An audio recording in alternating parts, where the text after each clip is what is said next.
Good morning, students. Today our topic is class 12th, subject political science, part number 1st, chapter number 2, security in the contemporary world, समकालीन विश्व में सुरक्षा। तो इस chapter में आज हम जो स्टार्ट करने वाले हैं वो सबसे पहले हम सुरक्षा के बारे में पढ़ेंगे, क्योंकि इस चैप्टर में बार बार इसी वर्ड को बार बार यूज़ किया जाएगा। तो सुरक्षा क्या है, तो सुरक्षा का यहाँ पे टॉपिक है हमारा सुरक्षा का अर्थ। तो सबसे पहले मैं आपको सुरक्षा का यहाँ पे मीनिंग बताऊँगी। तो इसका एक मीनिंग तो प्रॉपर वे में बताना तो आसान नहीं है, बहुत ही कठिन है, क्योंकि अलग अलग विद्वानों के माध्यम से अलग अलग प्रकार से हर किसी वर्ड को डिफाइन किया जाता है। लेकिन यहाँ पे जो सुरक्षा का अर्थ आपको जो सबसे कम वर्डों में मैं बताने जा रही हूँ उसे थोड़ा ध्यान से सुने, क्योंकि आपके आगे जो पूरा चैप्टर है वो इस सुरक्षा वर्ड पर ही डिपेंड है। तो सुरक्षा का अर्थ है खतरे से आज़ादी। अब वो खतरा किसी भी प्रकार का हो सकता है, चाहे वो देश के आंतरिक भाग का खतरा हो या फिर वो बाह्य भाग का खतरा हो, चाहे छोटे प्रकार का खतरा हो या फिर बड़े प्रकार का खतरा हो, चाहे वो आपका परंपरागत हो या फिर अपरंपरागत हो।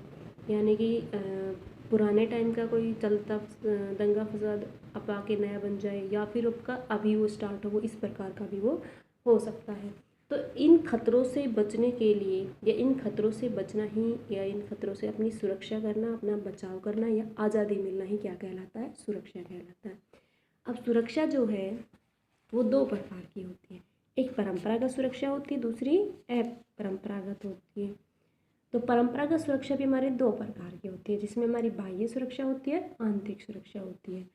तो जो हमारी पारंपरिक धारणा है, पारंपरिक या अपारंपरिक धारणा सुरक्षा कह सकते हैं। तो बाह्य सुरक्षा जो होती है, जैसे कि किसी दूसरे देश के माध्यम से सैन्य शक्ति का हमारे ऊपर आक्रमण बोल देना और हमारे देश की सैन्य शक्ति के माध्यम से उसका सामना कर लेना, यानी कि उस पर अपनी जीत हासिल कर लेना या उससे अपनी सुरक्षा कर लेना, अपने ऊपर किसी प्रकार का कोई खतरा नहीं आने देना। तो एक तो होता है हमारा पड़ोसी देश में सैन्य सुरक्षा, यानी कि पड़ोसी देश की सैन्य शक्ति से अपनी सुरक्षा करना। दूसरा पॉइंट दे रखा है इसी में हमारा शक्ति संतुलन, आतंकवाद, यानी कि शक्ति दो देशों की जो सैन्य शक्तियाँ हैं उनके बीच का उनका पावर का संतुलन बना रहना, यानी कि किसी के पास पावर एक्स्ट्रा नहीं होनी चाहिए। फॉर एग्जांपल जैसे किन्हीं देशों के पास बेटा पावर होती है तो वो अधिक अपनी शक्ति का यूज़ कर सकते हैं, तो वो आतंकवाद का माहौल वहाँ बन जाता है कि किसी देश के पास तो पावर ज़्यादा है, किसी के पास कम है। तो ऐसे दो देशों के बीच में आतंकवाद का होना ठीक नहीं है। तो उससे भी अपनी सुरक्षा करने के लिए क्या करना चाहिए वो भी इसमें बताया गया है। अब यहाँ पे जो ये तो थी हमारी बाह्य सुरक्षा, यानी कि बाहर से कोई पावरफुल कंट्री है तो उसकी भी हमें कैसे उस आतंकवाद को रोकना है, उसमें कैसे अपनी शक्ति का संतुलन बनाए रखना है। अब आती है हमारी आंतरिक सुरक्षा के बारे में बात। तो आंतरिक सुरक्षा यानी कि देश के अंदर किस किस प्रकार से संबंधित हम अपनी सुरक्षा करनी चाहिए या किस किस से संबंधित यहाँ पे टकराव या भेदभाव हो सकते हैं, जिनके कारण यहाँ आतंक का माहौल बन जाता है और हम लोगों को अपनी उनसे कैसे सुरक्षा करनी चाहिए। तो सबसे पहले जो गृह युद्ध होते हैं, यहाँ पे गृह युद्धों से भी हमें अपने आप को बचाए रखना चाहिए, यानी कि हमें किसी भी आधार पर अपने आस पड़ोस के लोगों से किसी प्रकार का युद्ध नहीं करना चाहिए। पॉइंट नंबर 2 यहाँ पे धर्म जात पात, तो धर्म या जाति पाति के आधार पर को भी यहाँ पे लेकर दंगे फसाद या भेदभाव होता है, जिसके कारण यहाँ दंगे फसाद हो जाते हैं। तो उन पे भी रोक लगाने के लिए हमें धर्म और जात पात के आधार पर किसी प्रकार का भेदभाव नहीं करना चाहिए, सभी को समान दर्जा यहाँ पे देना चाहिए, तभी हम अपने धर्म की सुरक्षा कर सकते हैं, अपनी जात पात की सुरक्षा कर सकते हैं। नेक्स्ट पॉइंट दे रखा है इसमें आतंकवाद। आतंकवाद पॉइंट मैंने अभी आपको बाहरी सुरक्षा में भी बताया था और आंतरिक में भी मैं आपको आतंकवाद बता रही हूँ, तो दोनों में ये पॉइंट मेन है, कॉमन है। तो यहाँ पे जो आतंकवाद होता है, आतंकी जो होते हैं वो ज़रूरी नहीं है कि किसी बाहरी कंट्री के हो, अपनी आंतरिक कंट्री के भी हो सकते हैं। ये जैसे कि किसी देश में जो आतंकवादी हैं उनको किसी दूसरी कंट्री से बढ़ावा दिया जाना और उनके द्वारा अपने ही देश में आतंक किया जाना, तो उसको भी रोकने के लिए उनके ऊपर कुछ नियम्स बना के रखना, जिसके कारण वो इस प्रकार के आतंक या हमले हमारे ऊपर नहीं कर सकते हैं। तो उससे भी हमें अपनी सुरक्षा करनी चाहिए। नक्सलवाद होते हैं या फिर समुदायों का आसपास से लड़ना होता है कि एक समुदाय दूसरे समुदाय से लड़ता है, एक जाति के दूसरी जाति से लड़ते हैं, एक धर्म के दूसरे धर्म से लड़ते हैं, तो इन सब से भी हमें अपनी सुरक्षा करनी चाहिए। अब आता है हमारा अपारंपरिक धारणा। जो अपारंपरिक हमारी धारणा है इसमें भी बहुत सारे ऐसे पॉइंट दे रखे हैं, जैसे इसमें सिर्फ सैन्य खतरे नहीं हैं, यानी कि सैन्य खतरे तो नहीं है लेकिन सैन्य से संबंधित अन्य खतरे हो सकते हैं। पॉइंट नंबर 2, व्यापार स्तर के खतरे को भी यहाँ पे शामिल किया जा सकता है। तो व्यापार से संबंधित खतरे जैसे कि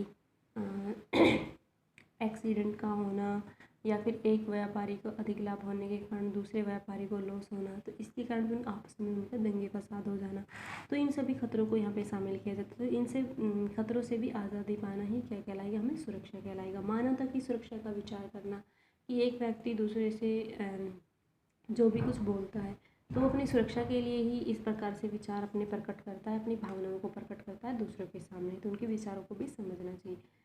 लेकिन वो विचार किसी दूसरे के लिए ऐसे नहीं कि वो दूसरों को ठेस पहुंचाएं। यदि वो दूसरों को ठेस पहुंचाएंगे तो वो फिर दूसरा व्यक्ति अपनी सुरक्षा नहीं कर पाएगा। नेक्स्ट पॉइंट है व्यक्ति व समुदायों की अंदरूनी खूने खराबे से बचाव करना।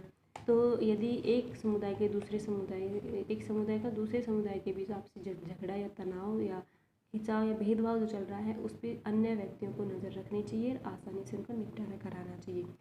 तो इस प्रकार से हम अपनी सुरक्षा कर सकते हैं। अब चाहे सुरक्षा छोटी यानी कि खतरे छोटे प्रकार के हैं या बड़े प्रकार के, तो इन सभी से अपने आप को बचाए रखना ही यहाँ पे लोगों को आज़ादी दिलाती है। तो आज़ादी मिलने की कारण यानी कि उन्हें सुरक्षा अपनी खुद करनी पड़ती है। तो आज जो टॉपिक है वो हमारा वो आपके चैप्टर का मैंने डीपली नहीं कराया है, क्योंकि सबसे पहले आपको सुरक्षा वर्ड को समझना था। सुरक्षा का मैंने आपको मीनिंग बताया है, खतरे से आज़ादी, सुरक्षा के 2 यहाँ पे टाइप बताए हैं, पारंपरिक धारणा और अपारंपरिक धारणा। पारंपरिक धारणा में मैंने आपके 2 प्रकार के पॉइंट बताए हैं, बाहरी सुरक्षा और आंतरिक सुरक्षा। अपारंपरिक धारणा में मैंने आपको यहाँ पे इसके भी कुछ पॉइंट्स बताए। तो आज के लिए हमारा इतना ही टॉपिक होगा।